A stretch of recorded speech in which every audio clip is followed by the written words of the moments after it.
Hello friends, இது உங்கள் SBS online academy. இந்த வீடியோவில் டிஆர்பிலேருந்து லேட்டஸ்ட்டாக ஒரு நோட்டிஃபிகேஷன் வந்திருக்கு. ஆமாங்க, அது இன்றைக்கி தான் வந்து வெளியிட்டிருக்காங்க. அதாவது டெட் பேப்பர் 2 பாஸ் பண்ணிவிட்டு இது வரைக்கும் போஸ்டிங் போடாமல் காத்திருந்தவங்க எல்லாத்துக்கும் இந்த வீடியோ வந்து ஒரு இனிய செய்தியாக வந்து இருக்கும் அப்படின்னு நான் நம்புகிறேன். இந்த வீடியோவில் இந்த ஜாபுக்கு எப்படி அப்ளை பண்ணுறது, ஏஜ் லிமிட் என்ன, சேலரி பேக்கேஜ் எவ்வளோ வந்து இருக்கும், இதுக்கான எக்ஸாமினேஷன் ஃபீஸ் எவ்வளோ, இது இல்லாமல் தமிழ்நாடு கவர்மெண்ட்டு ஏதாவது சலுகைகள் தருதா அப்படிங்கிறது எல்லாத்தையும் இந்த ஒரே வீடியோவில் வந்து நான் கவர் பண்ணியிருக்கேன். ஸோ ஃப்ரெண்ட்ஸ், இந்த வீடியோ வந்து ஸ்கிப் பண்ணாமல் பாருங்கள். அப்போ தான் வந்து உங்களுக்கு எல்லா இன்ஃபர்மேஷனும் கிடைக்கும் அப்படின்னு நான் நம்புகிறேன். சரி, வாங்க வீடியோக்குள்ளே போயிடலாம். நான் ஆல்ரெடி சொன்ன மாதிரி இது வந்து direct recruitment of graduate teachers, அதாவது டீச்சர்ஸோட நேரடி நியமன தேர்வு தான் வந்து கொடுத்துருக்காங்க. இப்போ இந்த போஸ்டிங் வந்து டோட்டலாக வந்து பார்த்திங்கன்னா 2222 காலி பணியிடங்கள் வந்து இருக்கிறதா வந்து சொல்லியிருக்காங்க. இந்த காலி பணியிடங்கள் எந்த மாதிரி வந்து நிரப்ப போகிறாங்க அப்படிங்கிறத கீழே 1 by 1 சொல்லிடுறேன். சரி, இது எப்படி அப்ளை பண்ணலாம் அப்படின்னு பார்த்தீங்கன்னா, இது ஒன் அண்ட் ஒன்லி ஆன்லைன் மோடில் தான் பண்ண முடியும். ஆஃப்லைனில் அப்ளிகேஷன் மாதிரி எந்த ஒரு விஷயமும் கிடையாது அப்படிங்கிறது வந்து சொல்லியிருக்காங்க. இது அப்ளை பண்ணுறதுக்கு கடைசி தேதியாக வந்து பார்த்திங்கன்னா நவம்பர் 30 வந்து சொல்லியிருக்காங்க. அதாவது நவம்பர் 30 மாலை 5 மணிக்குள்ளே நீங்கள் வந்து இந்த ஆன்லைன் ப்ராசஸ் வந்து கம்ப்ளீட் பண்ணியிருக்கணும் அப்படின்றது வந்து சொல்லியிருக்காங்க. நெக்ஸ்ட் வந்து பார்த்தீங்க அப்படின்னா, இதில் வேகன்சி அப்படிங்கிறது ஆல்ரெடி நான் சொல்லியிருந்தேன். 2222 வேகன்சி வந்து இருக்கிறதா வந்து சொல்லியிருக்காங்க. இது வந்து பார்த்தீங்கன்னா இதனுடைய பே ஸ்கேல் அப்படின்னு பார்க்கும்போது 36,400 ரூபாயிலேருந்து 1,17,700 ரூபா வரைக்கும் இருக்கும் அப்படிங்கிற மாதிரி சொல்லியிருக்காங்க, பேஸ்ட் ஆன் யுவர் எக்ஸ்பீரியன்ஸ். இதில் தமிழ்நாடு ஸ்கூல் எஜுகேஷனல் சப்பார்டினேட் சர்வீஸில் வந்து ரெக்ரூட் பண்ணுறாங்க. சரி, இதில் வந்து பார்த்திங்கன்னா டோட்டலாக கரண்ட் வேகன்சி அப்படின்னு பார்க்கும்போது 2028 வேகன்சி வந்து தேவைப்படுதா வந்து சொல்லியிருக்காங்க. இது இல்லாமல் ஷார்ட் ஃபால் வேகன்சிஸ், பற்றாக்குறையான வேகன்சிஸ் வந்து பார்த்திங்கன்னா டோட்டலாக 194 வந்து இருக்குது. ஸோ இந்த ரெண்டையும் சேர்த்தும் போது பார்த்திங்கன்னா 2222 வேகன்சி வந்து இருக்கிறதா வந்து சொல்லியிருக்காங்க. நெக்ஸ்ட்டு இம்பார்ட்டன்ட் டேட்ஸ் அப்படின்னு பார்க்கும்போது இந்த நோட்டிஃபிகேஷன் வந்து பார்த்திங்கன்னா 25/10/2023, அதாவது இன்றைக்கி தாங்க வெளியிட்டிருக்காங்க. சரி, இந்த வேலைக்கு ஆன்லைனில் அப்ளிகேஷன் டேட் என்னன்னு பார்த்தீங்கன்னா நவம்பர் 1 ஆன்லைனில் எனேபிள் பண்ணுவாங்க அப்படின்றது வந்து சொல்லியிருக்காங்க. இதை நீங்கள் ஆன்லைனில் அப்ளை பண்ணுறதுக்கு நீங்கள் டிஆர்பி வெப்சைட்டுக்கு போனாவே போதும். நவம்பர் 1 இந்த லிங்க் வந்து எனேபிள் ஆகிடும். ஸோ அதுலேருந்து நீங்கள் அங்கே சொல்கிற இன்ஸ்ட்ரக்ஷனை ஃபாலோ பண்ணி நீங்கள் இந்த ஜாபுக்கு ஈஸியாக அப்ளை பண்ணிடலாம் ஃப்ரெண்ட்ஸ். இந்த ஆன்லைன் மோடில் அப்ளை பண்ணுறதுக்கு லாஸ்ட் டேட் அப்படின்னு பார்க்கும்போது பார்த்தீங்கன்னா நவம்பர் 30 வந்து கொடுத்துருக்காங்க. இது ஆல்ரெடி நான் முன்னாடியே சொல்லிட்டேன். சரி, நெக்ஸ்ட்டு இந்த எக்ஸாமினேஷன், அதாவது நியமன தேர்வு எப்போ கண்டக்ட் பண்ணுவாங்க அப்படின்னு பார்த்தீங்கன்னா 7/1/2024, அதாவது ஜனவரி மாதம் 2024 7ஆம் தேதி வந்து வச்சுருக்காங்க. இது வந்து பார்த்திங்கன்னா ஒரு ஓஎம்ஆர் பேஸ்டு எக்ஸாமினேஷனாக இருக்கும் அப்படின்றது வந்து சொல்லியிருக்காங்க. ஸோ வந்து பார்த்திங்கன்னா நீங்கள் ஓஎம்ஆர் ஷீட்டில் ட்ரெடிஷ்னலாக வந்து டிக் பண்ணுற மாதிரி வந்து இருக்கும் ஃப்ரெண்ட்ஸ், சர்க்கிள் பண்ணுற மாதிரி இருக்கும். டைரக்டரேட் ஆஃப் ஸ்கூல் எஜுகேஷனில் வந்து பார்த்திங்கன்னா 2171 வேகன்சி வந்து இருக்கிறதா சொல்லியிருக்காங்க. அதே மாதிரி directorate of MBC R DNC வெல்ஃபேரில் வந்து பார்த்திங்கன்னா கிட்டத்தட்ட 23 வேகன்சி வந்து இருக்கிறதா சொல்லியிருக்காங்க. தேர்ட் கேட்டகரி வந்து பார்த்திங்கன்னா டைரக்டரேட் ஆஃப் ஆதி திராவிடர் வெல்ஃபேர்ல வந்து பார்த்தீங்கன்னா கிட்டத்தட்ட 16 வேகன்சி வந்து இருக்கிறதா சொல்லியிருக்காங்க. Next final directorate of welfare of the differently ஏபிள்ல வந்து பார்த்தீங்கன்னா டோட்டலாக 12 வேகன்சி வந்து இருக்கிறதா சொல்லியிருக்காங்க. இது மொத்தமாக வந்து 2222 வேகன்சி வந்து இருக்கிறதா வந்து சொல்லியிருக்காங்க friends. Next subject wise vacancy வந்துன்னு பார்க்கும்போது இப்போ நான் சொன்ன 4 கேட்டகரியில் வந்து பார்த்திங்கன்னா டிஃப்ரெண்ட் சப்ஜெக்ட்டுக்கு வந்து பார்த்திங்கன்னா டிஃப்ரெண்ட் நம்பர்ஸ் ஆஃப் பீப்புள் வந்து தேவை அப்படின்றது வந்து சொல்லியிருக்காங்க. உதாரணத்துக்கு வந்து பார்த்திங்கன்னா டைரக்டரேட் ஆஃப் ஸ்கூல் எஜுகேஷன் அப்படிங்கிறது பார்த்திங்கன்னா டோட்டலாக 2000 வேகன்சி வந்து இருக்கிறதா சொல்லியிருக்காங்க. அதுலேயும் வந்து பார்த்திங்கன்னா தமிழ் டீச்சர்ஸ் வந்து 371 பேர் வந்து வேணும். அதே மாதிரி இங்கிலீஷ் வந்து 214 பேர் வந்து வேணும். மேக்ஸ் டீச்சர் 200 பேர் வந்து வேணும் அப்படின்றத வந்து கொடுத்துருக்காங்க. இந்த டீட்டெயில்டு நோட்டிஃபிகேஷன் வந்து பார்த்தீங்கன்னா உங்களுக்கு டிஆர்பி வெப்சைட்லேயே வந்து அவைலபிளாக இருக்குது. ஸோ ஜஸ்ட் நீங்கள் வந்து ரெஃபர் பண்ணிக்கோங்க. ஏன்னா இதெல்லாம் சொல்லிட்டு இருந்தால் இந்த வீடியோ வந்து ரொம்ப லென்த்தாக போயிடும் அப்படின்னு நான் நம்புகிறேன். அந்த பிடிஎஃப் வந்து நீங்கள் ஜஸ்ட் கோ த்ரோ பண்ணுங்கள், உங்களுக்கு கண்டிப்பாக வந்து ஐடியா கிடைக்கும் அப்படின்னு நான் நம்புகிறேன். நெக்ஸ்ட்டு இதில் முக்கியமான விஷயமா வந்து பார்த்தீங்கன்னா கம்யூனிட்டி வேகன்சி வந்து கொடுத்துருக்காங்க. இதில் வந்து பார்த்தீங்கன்னா டைரக்டரேட் ஆஃப் ஸ்கூல் எஜுகேஷன் வந்து பார்த்தீங்கன்னா டோட்டலாக ஷார்ட் ஃபால் வேகன்சி வந்து பார்த்தீங்கன்னா 171 வந்து கொடுத்துருக்காங்க. இது வந்து பார்த்தீங்கன்னா சப்ஜெக்ட் வைஸ் வந்து டிஃபர் ஆகுது. இதில் வந்து 171 வேகன்சி வந்து பார்த்திங்கன்னா ஆல்ரெடி நான் சொன்ன மாதிரி ப்ரீவியஸாக சொன்ன மாதிரி 2000 வேகன்சியில் எப்படி ஃபில் பண்ணாங்களோ அதே மாதிரி தான் இங்கே வந்து சப்ஜெக்ட் வைஸாக ஃபில் பண்ண போகிறதா வந்து சொல்லியிருக்காங்க. Next directorate of MBC and R DNC வெல்ஃபேரில் வந்து பார்த்தீங்கன்னா கிட்டத்தட்ட 23 வேகன்சி வந்து இருக்கிறதா சொல்லியிருக்காங்க. இது எப்படி ஃபில் பண்ண போகிறாங்கன்னா கம்யூனிட்டி வைஸ் வந்து ஃபில் பண்ண போகிறதா வந்து சொல்லியிருக்காங்க. Next directorate of Adi Dravidar வெல்ஃபேரில் வந்து பார்த்தீங்கன்னா கிட்டத்தட்ட 16 வேகன்சி வந்து இருக்கிறதா சொல்லியிருக்காங்க. அதுவும் வந்து பார்த்தீங்கன்னா கோட்டா வைஸில் தான் வந்து ஃபில் பண்ணுறதா வந்து சொல்லியிருக்காங்க. Next directorate of welfare of differently abled வந்து பார்த்தீங்கன்னா கிட்டத்தட்ட 6 வேகன்சி வந்து இருக்கிறதா சொல்லியிருக்காங்க. இது இல்லாமல் வந்து பார்த்தீங்கன்னா விசுவலி இம்பேர்டில் வந்து பார்த்தீங்கன்னா டோட்டலாக 6 வேகன்சி. ஸோ டிஃப்ரெண்ட்லி ஏபிள்டு பீப்புளுக்காக வந்து பார்த்தீங்கன்னா டோட்டலாக 12 வேகன்சி வந்து இருக்கிறதா வந்து சொல்லியிருக்காங்க ஃப்ரெண்ட்ஸ்.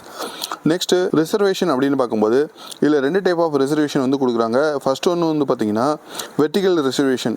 ஸோ இதில் டோட்டலாக இருக்கிற ஷீட்டில் 69% ஆஃப் சீட் வந்து பார்த்தீங்கன்னா கம்யூனல் ரிசர்வேஷன் வந்து கொடுக்குறாங்க. அதாவது வந்து பார்த்தீங்கன்னா இருக்கிற சீட்டில் வந்து பார்த்தீங்கன்னா 26.5% வந்து பிசிக்கும், 20% வந்து பார்த்தீங்கன்னா எம்பிசிக்கும் அண்ட் 31% வந்து பார்த்தீங்கன்னா ஜெனரல் கேட்டகரிலையும் வந்து ஃபில் பண்ண போகிறதா சொல்லியிருக்காங்க. இது இல்லாமல் 3% வந்து பார்த்தீங்கன்னா எஸ்சிஏக்கும், 1% வந்து பார்த்தீங்கன்னா எஸ்டி கம்யூனிட்டிக்கும் வந்து கொடுக்குறதா போகிறதா வந்து சொல்லியிருக்காங்க ஃப்ரெண்ட்ஸ். நெக்ஸ்ட்டு இதில் ஹரிசாண்டல் ரிசர்வேஷன் அப்படின்னு வந்து பார்க்கும்போது 30% ஆஃப் டோட்டல் வேகன்சி சீட்ஸ் வந்து பார்த்தீங்கன்னா உமன் கேண்டிடேட்ஸ் வந்து அலாட் பண்ண போகிறதா சொல்லியிருக்காங்க. இது வந்து தமிழ்நாடு கவர்மெண்ட் ஆல்ரெடி எல்லா விஷயத்துலையும் வந்து ஃபாலோ பண்ணுறது தான். நெக்ஸ்ட் இதில் வந்து பார்த்தீங்கன்னா இப்போ ஸ்டூடெண்ட்ஸ் நீங்கள் மேலாக இருந்தாலும் சரி ஃபீமேலாக இருந்தாலும் சரி பிஎஸ்டிஎம் அதாவது தமிழ் மீடியத்தில் படித்ததுக்கான சர்டிஃபிகேட் வச்சுருந்தீங்க அப்படின்னா உங்களுக்கு 20% ஆஃப் ரிசர்வேஷன் வந்து இதில் அலாட் பண்ணுறதா வந்து சொல்லியிருக்காங்க ஃப்ரெண்ட்ஸ். ஸோ இது வந்து தமிழ் மீடியத்தில் படித்த ஒரு கேண்டிடேட்க்கு வந்து பார்த்திங்கன்னா ரொம்ப ஒரு நல்ல விஷயமா வந்து இருக்கும். பட் என்னென்னு பார்த்தீங்கன்னா அந்த பிஎஸ்டிஎம்க்கான ஃபார்மல் சர்டிஃபிகேட்ஸ்லாம் நீங்கள் இப்போவே வந்து வாங்கி வச்சுருங்க. அப்போ தான் வந்து பார்த்தீங்கன்னா அதை அப்ளை பண்ணும்போது இந்த சர்டிஃபிகேட்ஸ்லாம் வந்து பார்த்தீங்கன்னா நீங்கள் ஆன்லைன் மோடில் அட்டாச் பண்ணுற மாதிரி இருக்கும். ஸோ அதை மறந்துடாதீங்க ஃப்ரெண்ட்ஸ். நெக்ஸ்ட் வந்து பார்த்தீங்கன்னா ஆன்லைனில் இந்த மாதிரி பிஎஸ்டிஎம் சர்டிஃபிகேட்லாம் அப்லோட் பண்ணும்போது அது ஃபுல்லாக அப்லோட் ஆகிடுச்சு அப்படிங்கிறத செக் பண்ணிக்கோங்க. இன்கேஸ் அப்லோட் ஆகிறப்ப ஏதாவது பிரச்சனை ஆகிடுச்சு நீங்கள் அதை பார்க்காம அப்லோட் பண்ணிட்டீங்க அப்படின்னா கண்டிப்பாக உங்களோட சர்டிஃபிகேட் வந்து திரும்ப வேலிட் பண்ண மாட்டேன் அப்படின்றது வந்து ஸ்ட்ரிக்டாக வந்து சொல்லியிருக்காங்க. ஸோ அப்ளை பண்ணும்போது ரொம்ப ஜாக்கிரதையாக இருங்க. முடிஞ்ச வரைக்கும் ஹை ஸ்பீட் இன்டர்நெட்டில் வந்து கனெக்ட் ஆகிருக்க மாதிரி பார்த்துங்க. அப்போ தான் வந்து பார்த்தீங்கன்னா இந்த மாதிரி லேகிங் எதுவும் வந்து உங்களுக்கு நடக்காது அப்படிங்கிறத நான் சொல்லிடுறேன் இந்த இடத்துல. ரிசர்வேஷன் ஃபார் டிஃப்ரெண்ட்லி ஏபிள்டு பர்சன்ஸ்க்கு வந்து பார்த்தீங்கன்னா டோட்டலாக 4% சீட்ஸ் வந்து அலோகேட் பண்ணியிருக்கிறதா வந்து சொல்லியிருக்காங்க. நெக்ஸ்ட் குவாலிஃபிகேஷன் அப்படின்னு பார்க்கும்போது ஏஜ் லிமிட்டை பற்றி பேசுகிறாங்க. அந்த ஏஜ் லிமிட்டில் வந்து பார்த்தீங்கன்னா இந்த ஜென்ரல் கேட்டகரிக்கு மேக்ஸிமம் ஏஜ் லிமிட்டாக வந்து பார்த்தீங்கன்னா 53 இயர்ஸ் வந்து கொடுத்துருக்காங்க. இதே மாதிரி நீங்கள் கேண்டிடேட்ஸ் வந்து பார்த்தீங்கன்னா எஸ்சி எஸ்டி முஸ்லீமு பேக்வேர்ட் கிளாஸு எம்பிசி டிஎன்சி இந்த மாதிரி கேட்டகரியிலேருந்து வந்தீங்க அப்படின்னா உங்களுக்கு மேக்ஸிமம் ஏஜ் லிமிட்டு கிட்டத்தட்ட 58 இயர்ஸ் வரைக்கும் வந்து கொடுக்குறதா வந்து சொல்லியிருக்காங்க. எஜுகேஷனல் குவாலிஃபிகேஷன் அப்படின்னு பார்க்கும்போது graduation and 2 year diploma in elementary education இது வந்து படிச்சிருக்கணும். அல்லது graduation with at least 50% mark in bachelor in education பிஎட்ல வந்து எடுத்துருக்கணும் அப்படின்னு வந்து சொல்லியிருக்காங்க. இதே மாதிரி நிறைய கேட்டகரிஸ் வந்து கொடுத்துருக்காங்க ஃப்ரெண்ட்ஸ். ஸோ அதை வந்து கோத்ரோ பண்ணிக்கோங்க. இது இல்லாமல் ஒரு முக்கியமான நோட்டிஃபிகேஷன் என்னென்னு பார்த்தீங்கன்னா இந்த எஜுகேஷனல் குவாலிஃபிகேஷன் மட்டும் இல்லாமல் நீங்கள் ஆல்ரெடி தமிழ்நாடு கவர்மெண்ட்டோட டிஆர்பி நடத்தின டெட் பேப்பர் 2ல் வந்து பார்த்தீங்கன்னா கண்டிப்பாக நீங்கள் கிளியராக இருக்கணும். அதுக்கான ப்ரூஃபும் வந்து வச்சுருக்கணும் அப்படின்றது வந்து சொல்லியிருக்காங்க. நான் ஆல்ரெடி சொன்ன மாதிரி இந்த ஜாப் ஆப்பர்ச்சுனிட்டி அப்படிங்கிறது வந்து பார்த்தீங்கன்னா ஆல்ரெடி டெட் பேப்பர் 2 எழுதி காத்துட்ருக்கவங்களுக்காக தான் இந்த கோல்டன் ஆப்பர்ச்சுனிட்டி வந்து வந்திருக்கு அப்படிங்கிறத நான் இங்கே சொல்லிடுறேன் ஃப்ரெண்ட்ஸ். ஸோ இந்த போஸ்டிங்க்கு எப்படி அப்ளை பண்ணலாம் அப்படின்னு பார்த்தீங்கன்னா ஜஸ்ட் நவம்பர் 1ஆம் தேதியிலேருந்து பார்த்தீங்கன்னா www.trb.tn.gov.in அந்த வெப்சைட்டில் வந்து போனீங்க அப்படின்னா இந்த ஜாபுக்கு அப்ளை பண்ணுற லிங்க் வந்து பார்த்தீங்கன்னா எனேபிள் ஆகிடும். ஸோ அந்த லிங்க் மூலிமா நீங்கள் வந்து ஈஸியாக அப்ளை பண்ணிக்கலாம். நீங்கள் ஒன்ஸ் வந்து பார்த்தீங்கன்னா இந்த ஜாபுக்கு அப்ளை பண்ணும்போது valid email and phone number வந்து வச்சுக்கணும். ஏன்னா இந்த 2 மூலியமாக தான் உங்களை டிஆர்பி வந்து ஃபர்தராக வந்து காண்டாக்ட் பண்ணுவாங்க இன்கேஸ் நீங்கள் செலக்ட் ஆகிட்டீங்க அப்படின்னா. நெக்ஸ்ட்டு பார்க்கும்போது uploading the documents and certificates இது ரொம்ப ரொம்ப இம்பார்ட்டண்டான ஒன்று ஃப்ரெண்ட்ஸ். என்னென்னா சில பேர் எல்லா ஜாபுக்கு வந்து ப்ரிப்பேர்டாக இருப்பாங்க. பட் இந்த அப்லோடிங் பண்ணுறப்ப சில குளறுபடிகள் நடந்துடும். அந்த மாதிரி எக்ஸ்கியூசஸ்லாம் இங்கே வந்து அவாய்ட் பண்ணிடணும் அப்படின்றது வந்து சொல்லியிருக்காங்க. ஸோ உங்களோட 10th certificate 12th certificate TET diploma in teacher education and or diploma in elementary education இதில் எதாவது படித்தது அல்லது பிஎட் ஆர் 4 years ஈக்குவலண்ட் வந்து படிச்சிருந்தீங்க அப்படின்னா அதுக்கான ப்ரூஃப் இது எல்லாம் வந்து ஆல்ரெடி கிளியராக வந்து ஒரு ஸ்கேன் பண்ணி வச்சுக்கோங்க. ஸோ இந்த ஸ்கேன் பண்ண மார்க் ஷீட்லாம் வந்து பார்த்திங்கன்னா நீங்கள் அப்ளை பண்ணும்போது கூடவே அட்டாச் பண்ணுற மாதிரி இருக்கும். சரி, நெக்ஸ்ட்டு கம்யூனிட்டி சர்டிஃபிகேட் வந்து ரொம்ப ரொம்ப இம்பார்ட்டன்ட். இது வந்து பார்த்திங்கன்னா நம்ம ஆல்ரெடி சொன்ன மாதிரி ப்ரெஸ்கிரைப்டு ஃபார்மேட்டில் வந்து இருக்கிற மாதிரி பார்த்துங்க. நெக்ஸ்ட்டு PSTM சர்டிஃபிகேட், இது ஆல்ரெடி சொன்ன மாதிரி தான். இது அனெக்ஷர் 1 வந்து அட்டாச் பண்ணியிருக்காங்க. அதாவது அனெக்ஷர் 1 and 2 வந்து பார்த்திங்கன்னா உங்களுக்கு இந்த ஃபார்மேட்டை வந்து ஃப்ளோட் பண்ணியிருப்பாங்க. இது ஆல்ரெடி PSTM, அதாவது தமிழ் மீடியத்தில் படித்த ஸ்டூடெண்ட்ஸ் வந்து ஆல்ரெடி வாங்கியிருப்பாங்க.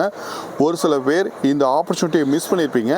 இப்போ வந்து கண்டிப்பாக பயன்படுத்திக்கிங்க அப்படிங்கிறத நான் இங்கே வந்து ரிஜிஸ்டர் பண்ணிக்கிறேன். நெக்ஸ்ட்டு நீங்கள் டிசபிலிட்டி கேண்டிடேட்டாக இருந்தீங்க அப்படின்னா அதுக்குண்டான சர்டிஃபிகேட் வந்து வாங்கிக்கணும். கண்டிப்பாக இதை அட்டாச் பண்ணணும் அப்படிங்கிறத இங்கே வந்து மறக்காமல் சொல்லியிருக்காங்க. நெக்ஸ்ட்டு நோ அப்ஜெக்ஷன் சர்டிஃபிகேட், இது வந்து பார்த்திங்கன்னா நீங்கள் ஆல்ரெடி ஏதாவது கவர்மெண்ட் ரிலேட்டட் ஜாப்ஸில் வந்து இருக்கீங்க அப்படின்னா கண்டிப்பாக உங்களோட ஆர்கனைசேஷன்லேருந்து ஒரு நோ அப்ஜெக்ஷன் சர்டிஃபிகேட் வந்து நீங்கள் வாங்கிட்டு வந்து இங்கே அப்லோட் பண்ணுற மாதிரி இருக்கும் அப்படிங்கிறது சொல்லியிருக்காங்க. நெக்ஸ்ட்டு கான்டாக்ட் சர்டிஃபிகேட் வந்து இருக்கணும். நீங்கள் லாஸ்ட்டாக எந்த ஸ்கூல் ஆர் காலேஜில் வந்து படிச்சிங்களோ அந்த காலேஜ்லேருந்து நீங்கள் கான்டாக்ட் சர்டிஃபிகேட் வந்து வாங்கி வச்சிடணும். இதுக்கான ஃபார்மேட்டும் வந்து பார்த்திங்கன்னா இந்த PDF லாஸ்ட்டாக அட்டாச் பண்ணியிருப்பாங்க. ஜஸ்ட் அதை கோ த்ரூ பண்ணிக்கோங்க. நெக்ஸ்ட்டு கேரக்டர் சர்டிஃபிகேட் வந்து பார்த்திங்கன்னா ஒரு கெஜெட்டட் ஆஃபீஸர்லேருந்து நீங்கள் வாங்கணும். ஸோ இது வந்து எப்படி அப்படிங்கிறது மெஜாரிட்டியான பீப்புளுக்கு வந்து தெரியும். ஸோ உங்களுக்கு அப்படி தெரியல அப்படின்னா கீழே இருக்க கமெண்ட் பாக்ஸில் சொல்லுங்கள். கண்டிப்பாக நான் உங்களுக்கு வந்து ஹெல்ப் பண்ணுறேன் ஃப்ரெண்ட்ஸ். நெக்ஸ்ட்டு எக்ஸாமினேஷன் ஃபீயை பற்றி பேசும்போது கிட்டத்தட்ட 600 ரூபா வந்து சார்ஜ் பண்ணுறாங்க. இது எதுக்கு அப்படின்னு பார்த்தீங்கன்னா ஜென்ரல் கேட்டகரி பீப்புளுக்கும் BC MBC அந்த மாதிரி கேட்டகரிக்கு வந்து சார்ஜ் பண்ணுறாங்க. இதே 300 ருபீஸ் வந்து பார்த்திங்கன்னா SC ST அண்ட் SCA இந்த கேட்டகரிக்கு வந்து பார்த்திங்கன்னா உங்களுக்கு 300 ருபீஸ் வந்து சார்ஜ் பண்ணுறாங்க. கூடவே டிசேபிள்டு பர்சன்ஸ்க்கும் இந்த 300 ருபீஸ் சார்ஜ் அப்படிங்கிறது வந்து இருக்கும் அப்படிங்கிற மாதிரி சொல்லியிருக்காங்க. நீங்கள் பேமெண்ட் வந்து ஒன்ஸ் கரெக்டாக பண்ணிட்டீங்க அப்படின்னா உங்களோட ரெஜிஸ்டர்டு மொபைல் நம்பருக்கு ஒரு SMS அலர்ட் வரும். ஸோ அது மூலிமா நீங்கள் இந்த பேமெண்ட்டை சக்ஸஸ்ஃபுல்லாக கம்ப்ளீட் பண்ணிட்டீங்க அப்படின்றத இங்கே வந்து ரெஜிஸ்டர் பண்ணி நீங்கள் வந்து தெரிஞ்சுக்கலாம் அப்படின்னு சொல்லியிருக்காங்க. நெக்ஸ்ட்டு இந்த எக்ஸாமினேஷன் வந்து எப்படி இருக்கும் அப்படின்னு பார்த்தீங்கன்னா மொத்தம் 2 பார்ட்டாக வந்து இருக்கும். ஸோ பார்ட் A வந்துன்னு பார்த்தீங்கன்னா compulsory Tamil language eligibility test அப்படின்றது வந்து வச்சுருக்காங்க. இது வந்து ஒரு அப்ஜெக்டிவ் பேஸ்டு OMR எக்ஸாமினேஷன் அப்படின்றது வந்து சொல்லியிருக்காங்க. இதில் டோட்டலாக கொஷின்ஸ் அப்படின்னு பார்க்கும்போது 30 கொஷின்ஸ் வந்து இருக்கும். இந்த 30 கொஷின்ஸும் டோட்டலாக 50 மார்க்ஸ் வந்து கேரி ஆகும். அதாவது இந்த 50 மார்க்ஸில் வந்து பார்த்திங்கன்னா நீங்கள் மினிமம் 40% வந்து ஸ்கோர் பண்ணியிருக்கணும் அப்படிங்கிறது வந்து சொல்லியிருக்காங்க. இந்த சிலபஸ், இந்த தமிழ் எலிஜிபிலிட்டி டெஸ்ட்டுக்கு வந்து சிலபஸ் அப்படிங்கிறது பார்க்கும்போது 10th ஸ்டாண்டர்ட் லெவலில் வந்து இருக்கும் அப்படின்ற மாதிரி சொல்லியிருக்காங்க. இதுதான் வந்து சொன்ன ஃப்ரெண்ட்ஸ். இந்த நியமன தேர்வுக்கு உள்ளார போகும்போது ஃபஸ்ட்டு பார்ட் Aல கம்பல்சரி தமிழ் டெஸ்ட்டு நீங்கள் பாஸ் ஆகணும். அந்த பாஸ் ஆகிறதுக்கு மினிமம் க்ரைட்டீரியா அப்படின்னு பார்க்கும்போது பார்த்திங்கன்னா இந்த தமிழ் டெஸ்ட்டில் டோட்டலாக இருக்க 50 மார்க்ஸ்க்கு 40%, அதாவது 20 மார்க்ஸ்க்கு நீங்கள் கண்டிப்பாக ஸ்கோர் பண்ணியிருக்கணும் அப்படிங்கிறது வந்து சொல்லியிருக்காங்க. இந்த டெஸ்ட்டை வந்து பின்னாடி எதுலேயும் ஆட் பண்ண மாட்டாங்க. பட் இந்த பார்ட் A வந்து பார்த்திங்கன்னா கம்பல்சரி. இதை வச்சு தான் நீங்கள் பார்ட் Bக்கு வந்து போக முடியும் அப்படின்றது சொல்லியிருக்காங்க. பார்ட் B அப்படிங்கிறது பார்த்திங்கன்னா மெயின் சப்ஜெக்ட். இது வந்து பார்த்திங்கன்னா உங்களோட டொமைன், நீங்கள் தமிழ் இங்கிலீஷ் அந்த மாதிரி சப்ஜெக்ட் வைஸாக இருந்தீங்க அப்படின்னா அந்த சப்ஜெக்டில் வந்து இது வந்து கொஷின்ஸ் வந்து கேட்பாங்க அப்படின்றது சொல்லியிருக்காங்க. இந்த டெஸ்ட் வந்து பார்த்திங்கன்னா டோட்டலாக 3 ஹவர்ஸ் வந்து நடக்கும்.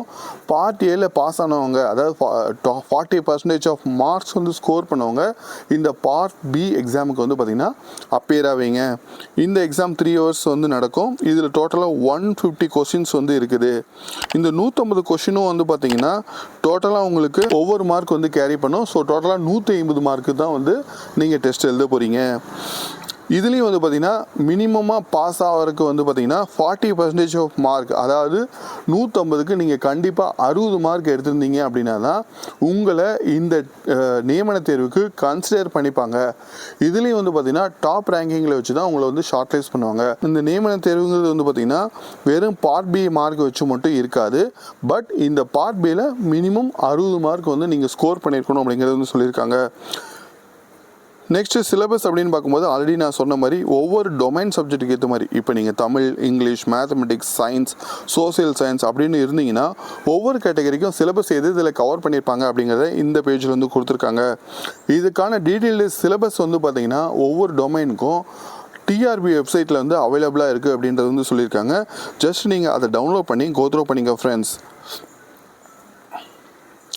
நெக்ஸ்ட்டு மினிமம் எலிஜிபிலிட்டி மார்க்ஸ் அப்படின்னு பார்க்கும்போது ஆல்ரெடி நான் சொன்ன மாதிரி 40% ஆஃப் மார்க்ஸ் வந்து பார்த்திங்கன்னா ரிட்டன் எக்ஸாமில் நீங்கள் எடுத்துருக்கணும். அதே மாதிரி இப்போ candidates BC, BCM, MBC, DNC SC SCA ST இந்த கேட்டகரியில் வந்து இருந்தீங்க அப்படின்னா நீங்கள் கண்டிப்பாக 30% ஆஃப் மார்க்ஸ் வந்து எடுத்துருக்கணும் அப்படிங்கிறது வந்து சொல்லியிருக்காங்க. அதுவும் ரிட்டன் எக்ஸாமினேஷனில். நெக்ஸ்ட்டு ஸ்கீம் ஆஃப் செலெக்ஷன் அப்படின்னு பார்க்கும்போது இதில் மொத்தம் மூணு டிஃப்ரெண்ட் கேட்டகரி பேஸ் பண்ணி தான் உங்களோட செலெக்ஷன் ப்ராசஸ் வந்து இருக்கும். அதில் செக்ஷன் ஏ வந்து பார்த்தீங்கன்னா நீங்கள் கம்பல்சரி தமிழ் லாங்குவேஜ் எலிஜிபிலிட்டி டெஸ்ட்டில் வந்து பார்த்தீங்கன்னா ஆல்ரெடி நான் சொன்ன மாதிரி 40%, அதாவது 20 மார்க்ஸ் வந்து கண்டிப்பாக நீங்கள் செக்யூர் பண்ணியிருக்கணும். ரெண்டாவது பார்ட் பி ரிட்டன் எக்ஸாமில் வந்து பார்த்தீங்கன்னா அதில் வர மார்க்கை கண்டிப்பாக இவங்க கன்சிடர் பண்ணிப்பாங்க. நெக்ஸ்ட்டு தேர்டு வந்து பார்த்தீங்கன்னா சர்டிஃபிகேட் வெரிஃபிகேஷன். இந்த சர்டிஃபிகேட் வெரிஃபிகேஷன் வந்து பார்த்தீங்கன்னா பார்ட் பியில் என்ன மார்க் ஸ்கோர் பண்ணுவீங்க அது ப்ளஸ் நீங்கள் calculation of weightage of marks வந்து TN பேப்பர் 2 வந்து டெட் பேப்பர் 2 வந்து எப்படி எடுத்துப்பாங்க அப்படின்னா, ஃபார் எக்ஸாம்பிள் நீங்கள் டெட் பேப்பர் 2 வந்து பார்த்தீங்கன்னா 2012 வந்து கிளியர் பண்ணிட்டீங்க அப்படின்னு வச்சுங்களேன். நீங்கள் இப்போ 2023 இருக்கீங்க. ஸோ ஒவ்வொரு இயருக்கும் வந்து பார்த்தீங்கன்னா உங்களுக்கு 0.5 மார்க்ஸ் வந்து காம்பன்சேஷன் வந்து ப்ரொவைட் பண்ணுவாங்க. அதாவது 2012 அப்பியர் ஆனவங்க கிட்டத்தட்ட 11 இயர்ஸ் வந்து இது வரைக்கும் வெயிட் பண்ணியிருக்கீங்க. ஸோ 11 × 0.5 டோட்டலாக உங்களுக்கு வந்து 5.5 மார்க்ஸ் வந்து பார்த்தீங்கன்னா டோட்டல் மார்க்ஸோட அவார்ட் ஆகிடும். ஸோ இப்போ எக்ஸாம்பிளுக்கு வந்து நீங்கள் ஒரு 110 மார்க் எடுத்திருக்கீங்க அப்படின்னா 2012 நீங்கள் டெட் பேப்பர் 2 வந்து பாஸ் ஆகிட்டீங்க அப்படின்னு வச்சுங்களேன், உங்களுக்கு டோட்டலாக 115.5 மார்க் வந்து அவார்ட் ஆகிடும் அப்படின்ற மாதிரி சொல்லியிருக்காங்க. ஸோ இங்கே வந்து ஒரு சார்ட் வந்து கொடுத்துருக்காங்க. நீங்கள் எந்த இயரில் டெட் பேப்பர் 2 வந்து கிளியர் பண்ணீங்களோ அதுலேருந்து இந்த போனஸ் அவார்டிங் மார்க்ஸ் வந்து நீங்கள் எடுத்துக்கலாம் அப்படிங்கிறத சொல்லியிருக்காங்க. நெக்ஸ்ட்டு ஃபைனலாக செலெக்ஷன் எப்படி இருக்கும் அப்படின்னு பார்த்தீங்கன்னா marks awarded in written exam, அதாவது பார்ட் பியில் எடுத்த marks plus weightage of marks வந்து பார்த்தீங்கன்னா லாஸ்ட்டாக நான் சொன்ன மாதிரி அந்த கேல்குலேஷன் வந்து எடுத்துக்குவாங்க. ஸோ இதை வச்சு தான் வந்து உங்களுக்கு ஃபைனல் செலெக்ஷன் வந்து இருக்கும் அப்படிங்கிறது வந்து சொல்லியிருக்காங்க ஃப்ரெண்ட்ஸ். ஸோ ஜென்ரல் இன்ஃபர்மேஷன், அதாவது நீங்கள் அதாவது நவம்பர் 1லேருந்து பார்த்தீங்கன்னா ஆன்லைன் மோடில் அப்ளிகேஷன் வந்து நீங்கள் சப்மிட் பண்ணலாம். அப்போ வந்து பார்த்தீங்கன்னா இந்த 2 விஷயத்த ரொம்ப மறந்துடாதீங்க. ஃபர்ஸ்ட்டு வந்து பார்த்தீங்கன்னா உங்களோட சர்டிஃபிகேட்லாம் வந்து ப்ராப்பராக ஸ்கேன் பண்ணி வச்சு அவங்க சொல்லியிருக்க ப்ரெஸ்கிரைப்டு சைஸ்க்கு வந்து பார்த்திங்கன்னா அதை ரெடி பண்ணி வச்சுக்கோங்க. அதே மாதிரி நீங்கள் நார்மலாக செல்ஃபோனில் எடுக்கிறத விட ப்ரௌசிங் சென்டரில் போய்ட்டு நீட்டாக வந்து ஸ்கேன் பண்ணி எடுத்துக்கோங்க ஃப்ரெண்ட்ஸ். ஏன்னா ஒரு சின்ன விஷயம் வந்து பார்த்திங்கன்னா பின்னாடி உங்களை ரொம்ப அஃபெக்ட் ஆகிற மாதிரி ஆகிடக்கூடாது. ஸோ அதை வந்து கொஞ்சம் டீட்டெயில்டாக வந்து இருக்கிற மாதிரி பார்த்துக்கோங்க. நெக்ஸ்ட் வந்து பார்த்திங்கன்னா எல்லோரும் பண்ணுற ஜென்ரல் மிஸ்டேக், உங்கள் ஃபோட்டோகிராஃப் சைன் வந்து பார்த்திங்கன்னா ப்ரெஸ்கிரைப்டு ஃபார்மேட் அண்ட் வந்து சைஸில் வந்து இருக்காது. அதாவது 20 to 60 KB தான் வந்து பார்த்திங்கன்னா உங்கள் ஃபோட்டோகிராஃப் இருக்கணும். இதுக்கு ஒரு சின்ன சஜஷன் வந்து சொல்லிடுறேன் ஃப்ரெண்ட்ஸ். நீங்கள் இந்த ஃபோட்டோகிராஃப் வந்து ரீசைஸ் பண்ணுறக்கு வெப்சைட்டில் போனீங்க அப்படின்னா ஸ்மால் பிடிஎஃப்னு இருக்கும், அல்லது ஐ லவ் பிடிஎஃப் அப்படின்னு இருக்கும். இல்லை அப்படின்னா கூகுளில் பண்ணிங்கன்னா இமேஜ் ரீசைசர் அப்படின்னு டைப் பண்ணிங்கன்னா போதும், அதே ஒரு வெப்சைட் காட்டிடும். அதில் உங்களுக்கு எவ்வளோ டார்கெட் வந்து சைஸ் வேணும், அதாவது 20 MB வேணுமா, 30 MB வேணுமா, 50 MB வேணுமா அப்படிங்கிறத நீங்கள் டைப் பண்ணி ஜஸ்ட் கொடுத்தீங்கன்னா போதும், அதே உங்களுக்கு ரெடி பண்ணி கொடுத்துருவோம். ஜஸ்ட் டவுன்லோட் பண்ணி அதை நீங்கள் வந்து அட்டாச் பண்ணிக்கலாம் ஃப்ரெண்ட்ஸ். இது ஒரு ஈஸியான டிப்ஸ், நீங்கள் யூஸ் பண்ணிக்கோங்க. அதே மாதிரி உங்கள் டாக்குமெண்ட்டை ஸ்கேன் பண்ணுறதுக்கு உங்கள் மொபைல் ஃபோனில் வந்து பார்த்திங்கன்னா அடோப் ஸ்கேன் அப்படின்ற ஆப்பை வந்து டவுன்லோட் பண்ணிக்கோங்க. அதை நான் கீழே வந்து பேசிகிட்டு இருக்கும்போதே உங்களுக்கு ஸ்க்ரீனில் வந்து கொடுக்குறேன். அடோப் ஸ்கேன் அப்படின்ற ஆப்பை வந்து டவுன்லோட் பண்ணிங்க. இது வந்து ஒரு ஃப்ரீவேர் தான். இது மூலிமா நீங்கள் எவ்வளோ பேஜஸ் உள்ள டாக்குமெண்ட் வேணாலும் நீட்டான குவாலிட்டியான மெத்தடில் வந்து பார்த்திங்கன்னா ஸ்கேன் பண்ணிக்க முடியும். அதுவும் பிடிஎஃபாகவும் ஈஸியாக சிங்கிள் கிளிக்கில் கன்வெர்ட் பண்ணிக்க முடியும். சரி ஃப்ரெண்ட்ஸ், இதுதான் வந்து இந்த டிஆர்பி வெளியிட்ட ஒரு லேட்டஸ்ட் நோட்டிஃபிகேஷனை பற்றின ஒரு டீட்டெயில்டு வீடியோ. இந்த வீடியோ உங்களுக்கு பிடிச்சிருக்கும் அப்படின்னு நம்புகிறேன். அதே மாதிரி இந்த வீடியோ உங்களுக்கு யூஸ்ஃபுல்லாக இருக்கணும்னு நம்புகிறேன். இந்த வீடியோ உங்களுக்கு பிடிச்சிருந்தா கீழே இருக்க லைக் பட்டனை ப்ரெஸ் பண்ணிக்கோங்க. மேலும் நீங்கள் நம்ம சேனலுக்கு புதுசு அப்படின்னா கீழே இருக்க சப்ஸ்கிரைப் பட்டனையும் பக்கத்தில் இருக்க பெல் ஐக்கானையும் சேர்த்து நிறுத்திக்கோங்க. அப்போ தான் நம்ம சேனலில் போடுற ஜாப் அப்டேட்ஸ் எல்லாமே தொடர்ச்சி உங்களுக்கு கிடச்சிக்கிட்டே இருக்கும். ஓகே ஃப்ரெண்ட்ஸ், கூடி சீக்கிரம் இன்னொரு ஜாப் ஆப்பர்ச்சுனிட்டியோட உங்களை வந்து மீட் பண்ணுறேன். தேங்க்ஸ் ஃபார் வாட்சிங். தேங்க்யூ.